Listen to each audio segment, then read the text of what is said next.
አይጨበጥም አይታይም ፍጹም አምላክና ፍጹም ሰው ነው ትላለህ በዚች ጋር ደግሞ ማለት ነው እዚች ጋር ደግሞ እግዚአብሔር አይታይም አይዳሰስም ትላለህ ታዲያ ለምንድን ነው እንደዚህ የምትለው እዚች ጋር አይዳሰስም አይታይም ካልክ እኮ ማለት የለበትም መጽሐፍ ቅዱስ ራሱ ማለት የለበትም አንደኛ ነገር ልንገርህ ኢየሱስን ቀበሩት ገደሉት ምን ትላለህ አንደኛ ነገር ዮሐንስ ወንጌል ምዕራፍ 7 ቁጥር 32 እስከ 34 ኢየሱስም ፈሪሳውያኖች ሊገድሉ በነበረም ሰዓት እንዲህ አላቸው ወደ አምላኬና ወደ አባቴ እሄዳለሁ ትፈልጉኛላችሁ አታገኙኝም እኔ ወዳለሁበት ፈጽሞ ልትመጡ አትችሉም ይላል ኬታ መተው ሰቀሉት ኬታ መተው ገረፉት ኬታ መተው ቀበሩት እድል ስጠኝ ሰጣሃለሁ ትቀጥላለህ ሰጣሃለሁ ረጅም አሁን ማን አጭር ብቻ ልጠይቅ አንድ ጥያቄ ልጠይቅ አንተ የለም አይደለም መጀመሪያ ጥያቄ ላላ አይደለም አንድ ጥያቄ ብቻ ልጠይቅ አንተ አሁን ማን ኢየሱስ ጌታ ነው ትላለህ ቁርአን ቀራለሁ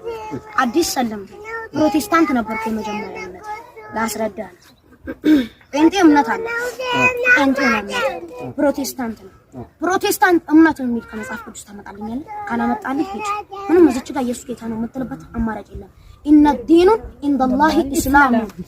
ቁርአን እንደሚናገረው በአላህ Subhanahu Ta'ala ዘንድ ተቀባይነት ያለው እስልምና ብቻ ነው አለቀ አንተም ደግሞ እንደዚሁ ጴንጤ እምነት ስለሆነ አምልኩ ተብለናል ሚል ካላመጣ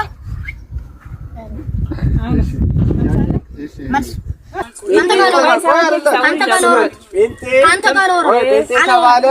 ይባልበትን አንተ